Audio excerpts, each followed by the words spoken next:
Te quiero platicar de esta historia. En este país, a través de los años, han sucedido muchas fugas en los penales, en las cárceles. Hay unas muy famosas que ustedes obviamente saben cuáles son, ¿verdad? Recientes. Y estuve investigando muchas de ellas y cuál habían sido la manera en cómo estos escapes se habían logrado. Y hay una que me llamó la atención, que sucedió en un penal o una cárcel que se llama Santa Marta Catitla, que está en la Ciudad de México, ¿no? Donde dos reos se fugaron tras haber obviamente planeado y haber obtenido y logrado el apoyo de quien los iban a ayudar a escapar. Y era un norteamericano de apellido Kaplan y un colombiano. Ya se han de imaginar por qué estaban ahí en la cárcel, ¿verdad? Y lo sorprendente y lo que me llamó la atención de esta fuga fue que sucedió en 10 segundos. En 10 segundos se fugaron. Yo dije, pues ¿cómo estuvo eso, no? O sea, entonces empecé a leer un poquito más y bueno, fue en su momento llamada la fuga del siglo y pues todas las que se fugan siempre son como las fugas del siglo, ¿verdad? Bueno, ellos utilizaron muy ingeniosamente un helicóptero para poder escapar. Este helicóptero venía con logotipos y el color de los que utilizaba el gobierno para poder trasladar reos. Entonces, cuando el helicóptero se aterrizó en el patio, les llevó 10 segundos correr al helicóptero, subir, para nunca más ser aprendidos. Nunca los volvieron a agarrar. Uno cree que obviamente se fue para su país, a Estados Unidos, y el otro pues corrió para Sudamérica, ¿no? Y hoy, en el mensaje de esta serie en la que estamos, que se llama La Primera Iglesia, que habla sobre el libro de los Hechos del Nuevo Testamento, veremos una historia de una fuga también en prisión, alguien que logró escaparse de prisión. Y esta yo le llamaría no la fuga del siglo ni del año, sino la fuga de todos los tiempos, ¿verdad? Porque Dios estuvo detrás de esto y Él orquestó esta fuga. Y no nomás hay que poner nuestra atención en la fuga en sí, como Pedro, el apóstol Pedro, que fue el que pudo escapar de la cárcel, que él ya en Hechos 5 ya se había escapado una vez, tras la segunda vez que Dios lo iba a liberar de esta cárcel. Quiero que esta historia la lleves no solo a la huida de Pedro, sino a lo que los primeros cristianos de aquellos tiempos hacían mientras Pedro estaba en la cárcel y cómo reaccionaron cuando lo vieron salir. Quiero que te enfoques en eso y vamos a ir hablando. Te voy a narrar un poquito la historia. Es el libro de Hechos, capítulo 12, del 1 al 19, es un poquito largo. Y voy a tratar de hacer así como un resumen, ¿verdad?, de la historia. Tú la puedes leer en tu casa, te recomiendo que lo hagas. Y dice que Pedro escapa milagrosamente de la cárcel. Aquí no hubo un helicóptero ni hubo nada de eso, ¿no? Milagrosamente escapó de la cárcel. Y en ese tiempo el rey Herodes estaba arrestando y mandando a la cárcel a muchos de esos seguidores, primeros seguidores de Cristo. ¿Con el fin de qué? Pues obviamente de maltratarlos y a fin de cuentas acabar con ellos y matarlos, ¿no? Ya había sucedido que a Santiago, el hermano de Juan, ya lo habían aprendido y lo habían matado a espada. Y Herodes, al ver que esto llenaba los ojos y agradaba mucho a los líderes judíos, a los líderes religiosos de aquel tiempo, entonces aprende a Pedro por segunda vez. Y esto lo hace días antes, que es la fiesta de lo que le llaman los panes sin levadura, que es días antes de la llegada de todos para celebrar la Pascua. Entonces era así como que el timing estaba perfecto, ¿no? Aprenderlo, tenerlo en la cárcel, enjuiciarlo para luego matarlo. Entonces sucede esto, ¿no? Y como ya había el antecedente que Pedro se había escapado, mandó poner una vigilancia extrema sobre Pedro. Tenía 4 personas cuidándolo 24 horas y lo tenían agarrado con cadenas del suelo para que no se pudiera escapar. Entonces, él tenía ya, Herodes, todo esto planeado, ¿no? Pero mientras Pedro estaba en la cárcel, dice aquí la Biblia, la iglesia oraba constante y fervientemente a Dios por él. Eso es lo que estaba haciendo la iglesia. Entonces, La noche que Herodes ya tenía planeado a sacar a Pedro para someterlo a juicio, él se estaba dormido entre los soldados que lo estaban cuidando, ¿no? Sujeto con las cadenas. Y guardias incluso vigilando la entrada a la cárcel. De repente aparece un ángel del Señor. Y una luz resplandeció en la celda. Despertó a Pedro con unas palmadas en el costado y le dijo: date prisa y levántate. Así como cuando te levantan que te van a llevar a algún lado, a ti marido, y que te dice su esposa: ándale, levántate y vístete, ya nos vamos. Entonces despertó de la manera que te digo, y en ese momento las cadenas que él tenía, donde estaba sujeto, cayeron, soltaron de las manos de Pedro. Y dijo además el ángel: vístete y cálzate las sandalias. Y bien obediente Pedro lo hizo de esta manera, y aún le dijo: échate la capa encima y sígueme. Imagino para que tapara el rostro y no lo viera. Pedro salió tras él, pero fíjate lo que sucede aquí, hay algo muy interesante. Pero Pedro dice, Pedro no se había dado cuenta si lo que él estaba viviendo en ese momento y siguiendo las instrucciones del ángel, él pensaba que estaba soñando, pensaba que era una visión. Y entonces pasan por la primera y la segunda puerta, llegan al portón que daba a la ciudad, el portón se abre por sí solo y salieron de la cárcel. Caminaron unas cuadras y de repente el ángel le dijo: ahí te ves, tú te vas solito. No dice así la Biblia, pero bueno, yo lo estoy. Entonces, en ese momento, Pedro vuelve así, vuelve en sí y se dice: ahora estoy completamente seguro de que el Señor ha enviado a su ángel para librarme. Hasta ese momento le cayó el 20. Para librarme del poder de Herodes y de todo lo que el pueblo judío que estaba en contra de estos seguidores de Cristo esperaba que hicieran con él. Cuando cayó en cuenta de esto, Pedro agarra para la casa de María, la madre de Juan, también llamado Marcos, donde muchas personas estaban reunidas orando. Llamó a la puerta de la calle y salió a responder a una criada llamada Rode. Y esto me llama muchísimo la atención. Al reconocer la voz de Pedro, se puso tan contenta que volvió corriendo sin abrir. Haz de cuenta que lo dejó parado en la puerta. Ni siquiera le abrió la puerta porque lo vio, se puso tan contenta y entonces llega a decirles a todos los que estaban allí reunidos orando: Pedro está a la puerta. ¿Y cuál crees que fue la respuesta de todos ellos?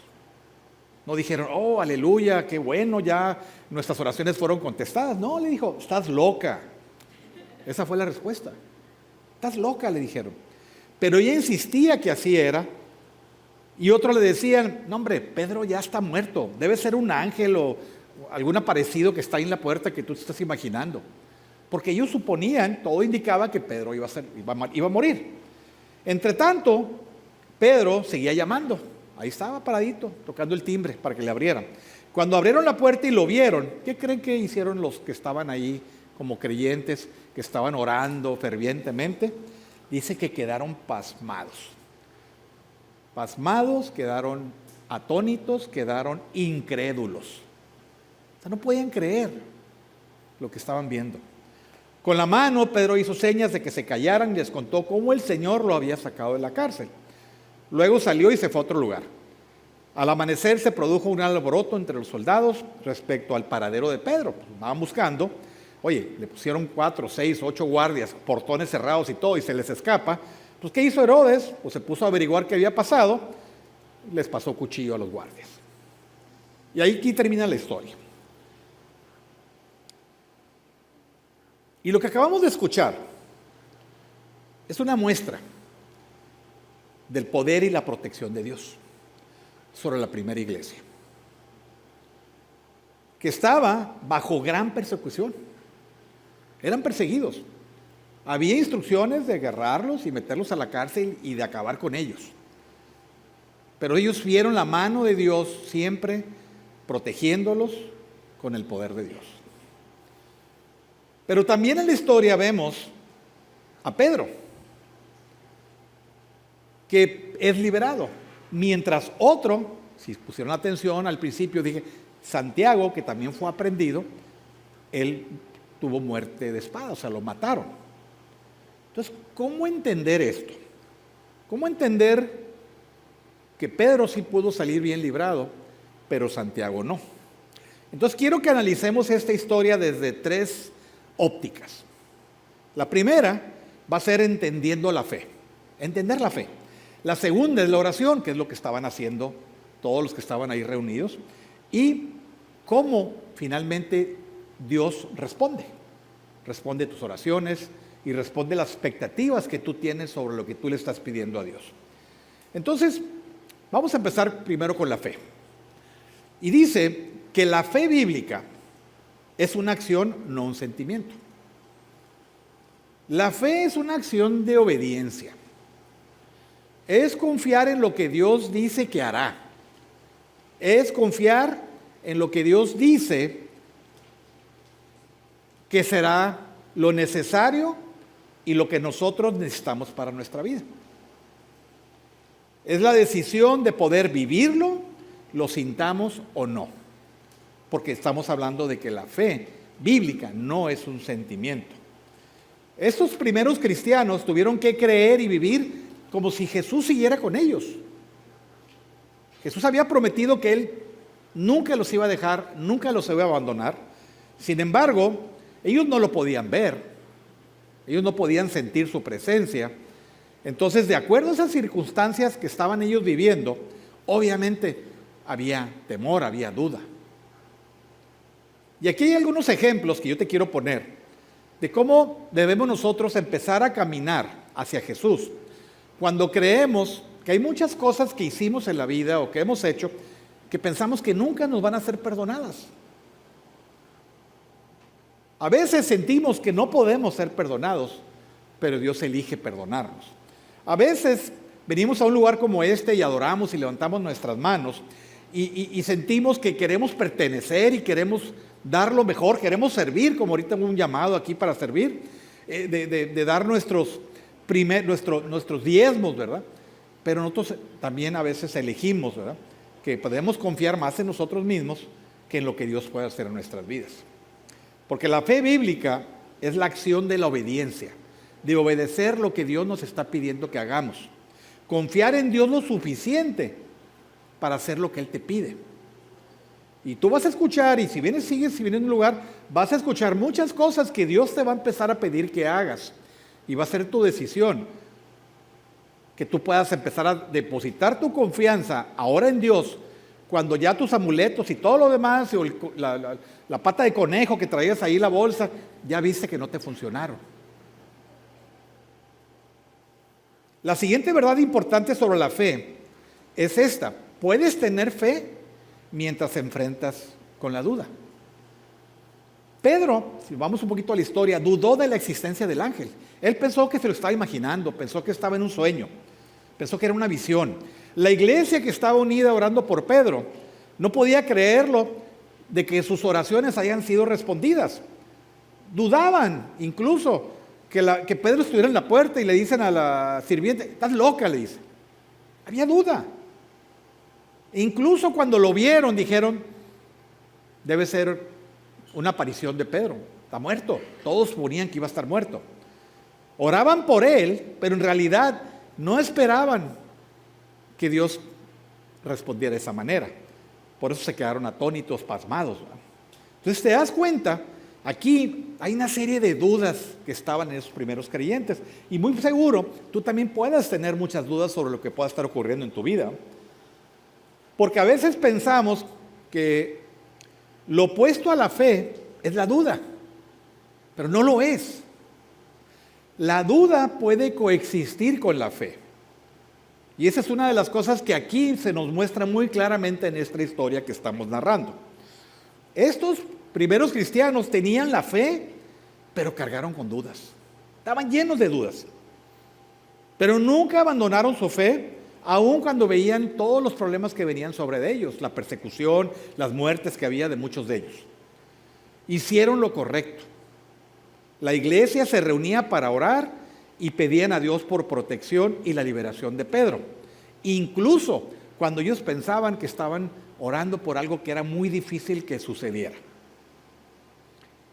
Y es importante que podamos entender esto que estamos hablando para que no nos vayamos por ideas erróneas que a veces se pueden plantar en nuestra manera de pensar o a veces se pueden infiltrar incluso en la iglesia de la manera en cómo podemos comprender qué sí es fe y qué no es fe. Y 3 ideas erróneas que podemos tener sobre la fe, y creo que esto es bien importante que lo podamos escuchar, es que tener gran fe, la idea de que tener gran fe implica que nos podamos asumir grandes riesgos. La fe no es correr un riesgo y luego decir, Señor, ahí te lo entrego, ¿no? A ver tú cómo me lo resuelves, ¿no? Tú no te vas a aventar de un bungee si tú no sabes que el equipo de protección y todo es el adecuado, porque hay una ley de gravedad. Tú te tienes que asegurar que si te vas a aventar de un lugar, vayas a salir bien librado y no esperar a que Dios a medio vuelo te salve. O sea, hay cosas que no van ligadas de la manera como pensamos a la fe. Apostar todo el sueldo en un casino y pensar que te vas a ganar el premio gordo y te vas a sacar de pobre. O renunciar a tu trabajo antes de tener otro. Es una tontería. Eso no es fe. La fe bíblica es obediencia a algo que Dios ha dicho claramente que debes de hacer. Es la obediencia a Dios lo que te debe de arrastrar a poder llevar con fe lo que Él te está diciendo que hagas. Porque es fe cuando Dios te lo dice. Cuando Dios te lo dice, no estás tomando riesgos, porque estás obedeciendo una instrucción de Dios. Fíjate lo que dice Proverbios 22:3, no está en tus notas, dice, el prudente ve el peligro y lo evita. El inexperto sigue adelante y sufre las consecuencias. El segundo, otra mala idea sobre la fe es esta. Gran fe equivale a gran confianza. Esa fe que dice, Dios va a intervenir, Dios lo va a resolver. Dios siempre va a estar conmigo, Dios, y sí. Pero en esta historia vemos, y ahí queda un claro ejemplo, de que la iglesia oraba junta. Pero su confianza en que Pedro iba a salir bien librado, la verdad no estaba a la altura de esa misma fe, o de esa manera en como ellos estaban orando. Ellos tenían poca confianza en que Pedro iba a ser rescatado. Incluso cuando lo vieron, dudaron. Había poca confianza en ellos de que sería rescatado. Porque la fe no funciona así. A Dios no le importa. Fíjate lo que te voy a decir. A Dios no le importa si piensas de manera muy positiva, si eres una persona positiva. A veces hay personas que son demasiado pesimistas. A Dios no le importa si eres positivo o pesimista, ¿no? A Dios le importa la obediencia. A Dios le importa que obedezcas. Incluso cuando tú piensas o puedas pensar que lo que tú estás pidiendo pueda no ser recompensado. Y la tercera idea errónea que podemos tener es la gran fe equivale a no tener miedo ni duda. Y vaya, lo acabamos de leer en esta historia, ¿no? Estos primeros cristianos tenían temor fundado y verdadero sobre la persecución que estaban experimentando, que los querían matar.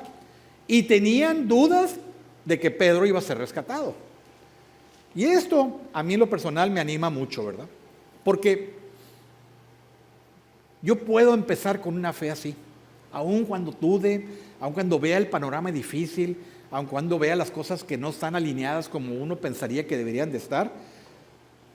Si tú oras así como estos primeros cristianos oraban y tu fe está afincada en la obediencia, incluso cuando haya duda y miedo, no necesito tener la certeza absoluta de que esto va a suceder, porque voy a poner mi confianza primero en Dios. Lo que necesito es una obediencia absoluta para tener una gran fe. Hacer lo que Dios me pide y vivir como Dios me pide. Te lo voy a repetir. Hacer lo que Dios me pide y vivir como Dios me pide. Por eso es tan importante que vayamos a la fuente a la palabra de Dios para que podamos aprender qué es lo que Dios pide de nosotros y cómo Dios nos pide que vivamos. Eso es empezar a acrecentar nuestra fe. La fe es confiar en Dios y dar el siguiente paso.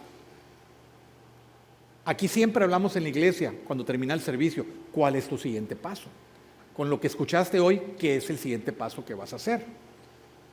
Incluso cuando todavía no tengas muy claro, incluso cuando tengas duda y miedo, ¿eh? Porque Dios te va a acompañar aún en tus dudas. Ahora quiero brincar en esta historia sobre la oración. Ya hablamos de que estaban los primeros creyentes reunidos orando con mucho fervor estaban orando. ¿Y qué nos enseña esto? Primero, que la oración bíblica es una acción, no un pensamiento ni buenas vibras. Orar es más que simplemente pensar en alguien o enviarle buenas vibras.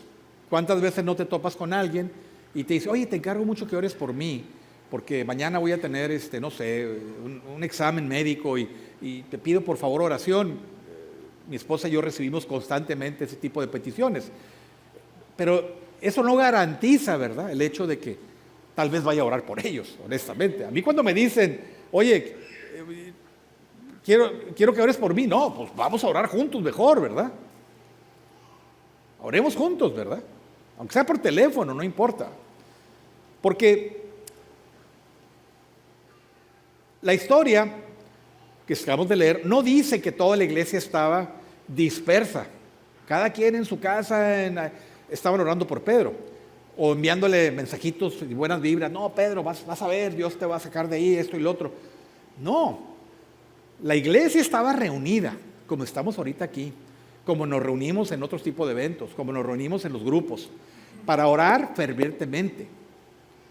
Sí, con la incertidumbre y la duda de que tal vez Dios pueda responder, pero fortaleciendo y activando nuestra fe.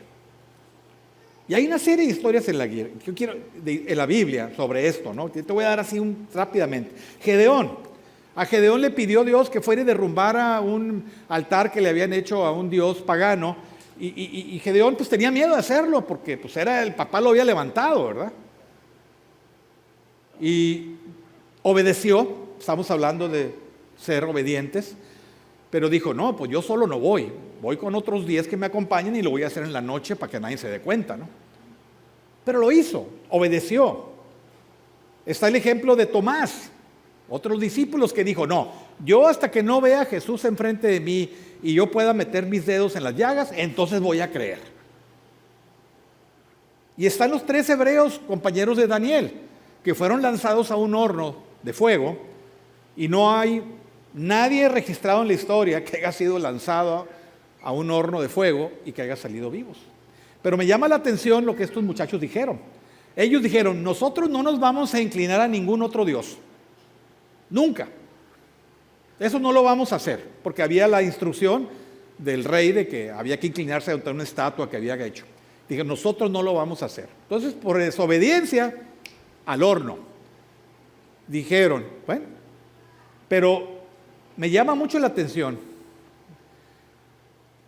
que ellos, teniendo fe, decir, bueno, si esto va a pasar con nosotros, ellos decidieron y dicen, nosotros nos vamos a inclinar, pero si Dios no nos salva, estaba la posibilidad de que, pero si aún Dios no nos salvara, nosotros seguiremos fieles a nuestro Dios.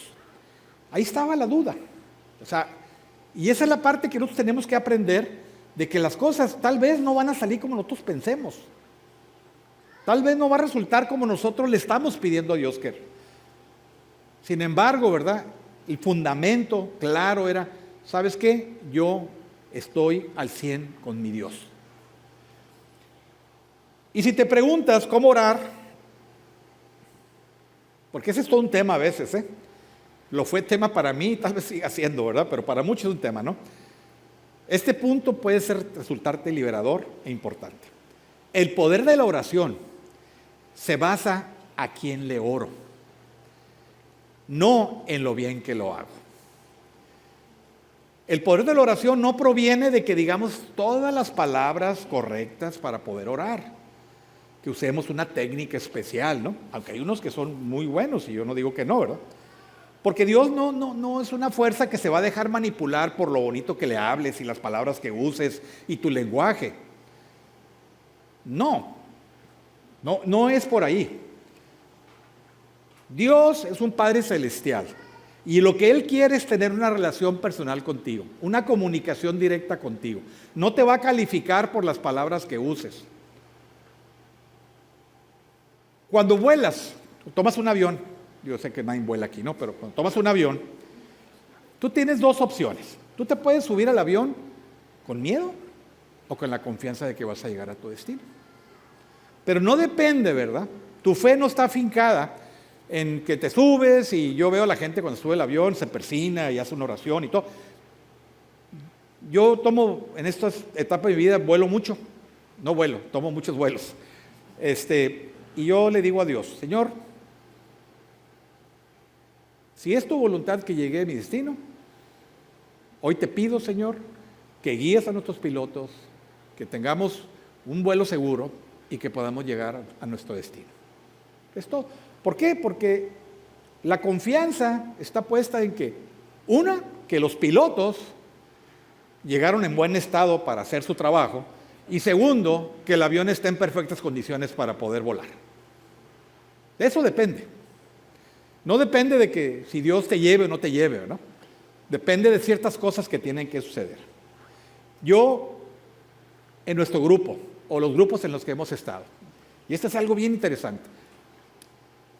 Muchas veces cuando terminamos nuestra sesión decimos, bueno, vamos a orar por nuestras necesidades, esto y lo otro, aquello, y muchos, no, pues es que yo quiero que oren por mi abuelita porque está muy enferma, o yo quiero que oren por un trabajo para mi esposo, y cada quien pone sus peticiones, y bueno, pues vamos a orar. No, es que yo no sé orar, mejor quieren que alguien sea el que se aviente a orar, ¿no? Y entonces hay una dinámica interesante en la cual cada quien que haga una petición, que ore por su petición, y nosotros vamos a interceder y vamos a respaldar esa petición. Y entonces oramos en grupo. Es sorprendente, y lo he visto a través de los años, ¿no? Que esa oración que se da ahí en grupo es una oración poderosa. A lo mejor no se usaron las mejores palabras ni los mejores textos, cada quien se dio a entender con Dios como pudo, pero hay poder en la oración. Y es sorprendente cómo pasan a veces una semana, 2 semanas, y llega alguien y digan, ¿saben qué? ¿Se acuerdan que oramos por tal y tal cosa? Pues Dios respondió. Y eso lo veo una y otra vez. ¿Cómo oramos? Oramos a Dios con nuestras palabras más sinceras y auténticas. Porque el poder de la oración está en Dios, está en el Señor y en la obediencia al orar. No en las palabras que utilizamos, no si lo sentimos o no lo sentimos. Y no depende de esto nuestro nivel de fe. Y esto me lleva a la última parte del mensaje, cómo Dios responde. ¿Cómo Dios responde? En cuanto a la oración, nuestra tarea es pedir. Pedid y os dará, dice la palabra de Dios. La tarea de Dios es hacer lo mejor. Es hacer lo mejor para nosotros, lo que Él cree conveniente para nosotros. En esta historia es muy fácil ver la huida de Pedro, celebrar cómo Dios respondió la oración de todos los que estaban ahí. Pero no dejemos de pasar un aspecto importante. ¿Qué pasó con Santiago? Santiago también era un apóstol, Santiago era alguien que también merecía vivir, también él fue arrestado, pero él fue asesinado. Y el pasaje no lo dice, ¿verdad? Pero estoy seguro que la iglesia también oraba por Santiago. Y en este caso, la respuesta de Dios a sus oraciones fue un sí para Pedro, pero fue un no para Santiago. ¿Cómo entender esta parte? ¿Acaso, no sé, Pedro tenía más fe que Santiago? ¿Acaso la iglesia se inclinó más a orar por Pedro que por Santiago? No estoy seguro, ¿eh? Yo creo que estaban orando por los dos. Y esta es una realidad difícil de entender respecto de la oración. No siempre vamos a recibir la respuesta que queremos. Por muy justos y alineados y con el fervor que oremos, Nuestra tarea es pedir. Y la tarea de Dios es hacerlo mejor. Hay una frase que me encanta que dice: obedece a Dios y deja las consecuencias en sus manos. Y esta difícil realidad de que a veces nuestras oraciones tal vez no sean contestadas como nosotros queremos, nos lleva a lo que creo es el punto de partida para una fe más profunda y una postura correcta de oración. Y es esta: que creemos en la bondad de Dios, pero confiamos en su soberanía. Y aquí es muy importante, ¿verdad?, que no confundamos la doctrina con nuestro fundamento. Nuestro fundamento, nuestra roca, es Cristo. La doctrina puede venir y ir, puede cambiar, puede hacer que nosotros la podamos incluso manipular en muchos sentidos, pero no perdamos de vista que nuestro fundamento y nuestra roca debe estar cimentada en Cristo. Porque debemos de estar en la certeza de lo que Jesús dijo de quién Dios era. Era un Dios bueno, un Dios bondadoso y un bien amoroso. Esa es su naturaleza. Es quien es Dios y es la manera como Él se va a relacionar con nosotros. Confiemos en Dios, en que Dios ve un panorama mucho más amplio que lo que nosotros podemos ver. Y que Él está escribiendo una historia en cada uno de nosotros mucho más grande de lo que te podrías imaginar. No sabemos y no podemos elegir cuál va a ser nuestro papel en la historia de Dios. Hay una parte que nosotros tendremos que, pero la invitación de Dios está hecha. No sabemos cuánto va a durar, porque nuestro tiempo es contado aquí en la tierra, pero no lo desaprovechemos. Pero sí podemos, lo que sí podemos elegir es creer en la bondad de Dios. Aunque a veces nos cueste trabajo entender el sí o el no. Una vez escuché a alguien que dijo: tal vez la respuesta sea sí, tal vez la respuesta es hay que esperar, todavía hay que esperar, o tal vez la respuesta sea no. Como sea, nosotros debemos elegir confiar en la soberanía de Dios y fincarnos en este fundamento importante que es Cristo. Proverbios 9:10 dice: el comienzo de la sabiduría es el temor del Señor. No siempre tengo que entender todo lo de Dios. No siempre tendré que esperar a que Él responda a las oraciones como yo quiero. Porque si yo estoy en esa expectativa de siempre esperar a que Dios responda, y si no responde, bueno, entonces ¿qué va a pasar? Entonces tengo un Dios de amuleto, como lo dije hace rato. Un monito de Dios que traigo aquí en la bolsa para ver si las cosas suceden como yo quisiera que sucedan. No, ese no es el Dios verdadero. Isaías 55:8-9 dice: porque mis pensamientos no son los de ustedes, ni sus caminos son los míos. El ejemplo de Job lo doy brevemente. Job era un hombre rico, un hombre que tenía el favor de Dios, era un hombre recto, era un hombre justo, y sin embargo, todo se derrumba en su vida. Y lo único que Job no hizo, nunca culpó a Dios, nunca se lamentó de esa situación y nunca renegó con Dios. Nunca lo hizo. Y esta es la clase de fe que vemos en la iglesia primitiva. Aquella que luchaba todavía con miedo y duda, pero era obediente en orar y pedirle a Dios. Creían en la bondad de Dios primero que todo y confiaban, tenían la confianza de que obtenieran el mejor resultado. Tengamos fe y oremos de esta manera. Tengamos fe y oremos de esta manera. Quiero ir cerrando y quiero invitar a que nuestra alabanza, gran alabanza que tenemos, pueda empezar. Te quiero pedir que te pongas de pie. Ya estamos terminando. Quiero que todos se pongan de pie, por favor. Mira, quizá estés hoy aquí y estés enfrentando ciertas circunstancias en tu vida.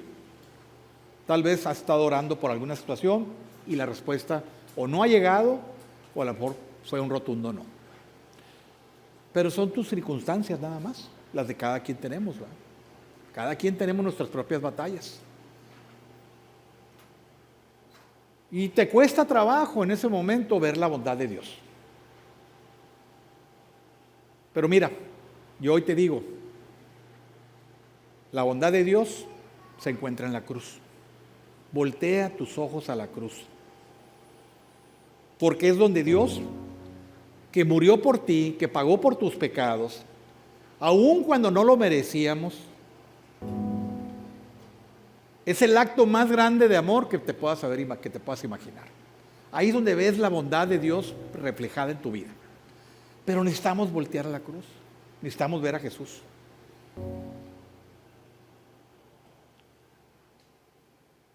La creación de Dios es testimonio de todo esto. La soberanía de Dios, de la que estamos hablando, queda constatada perfectamente en su creación. Van a pasar situaciones en las cuales necesitamos que Dios nos rescate. Y tal vez nos rescate hasta el día que ya no vamos a ser rescatados. Tal vez estás pasando por una enfermedad y tú dices, Dios, sáname. Y tal vez Dios te va a sanar hasta que un día ya no te va a sanar. ¿Por qué? Porque así está establecido. Porque esa es la voluntad de Dios. Dios soberano. Dios soberano. Así que hoy quiero que tú puedas dirigirte a Dios. Ya estamos terminando. Para que podamos desarrollar esa fe. Que podamos, así como esos primeros creyentes, que esto nos dé la pauta y nos dé la enseñanza necesaria para que aún en la duda, aún en el temor, aún sabiendo, ¿verdad?, que tal vez puede existir la posibilidad de que lo que estamos pidiendo y orando no se cumpla, confiemos en la bondad y en la misericordia de Dios. Haz lo bueno para tu vida. Hoy hablamos de la obediencia. Dios nos pide ser obedientes a su palabra, porque eso es lo que nos va a garantizar que tengamos el camino, la verdad y la justicia de nuestro lado. Gracias, Señor, te doy para esta tarde, Señor, que me has permitido compartir tu palabra, para que hoy nos podamos ir, Señor, con una idea renovada, Señor, de lo importante que eres tú para nuestra vida, y que reconozcamos sobre todo que tu roca, tu fundamento, es el cimiento que más ocupamos para poder sostenernos en este camino. Te adoramos, Señor, te damos gracias en el nombre poderoso de Jesús. Amén.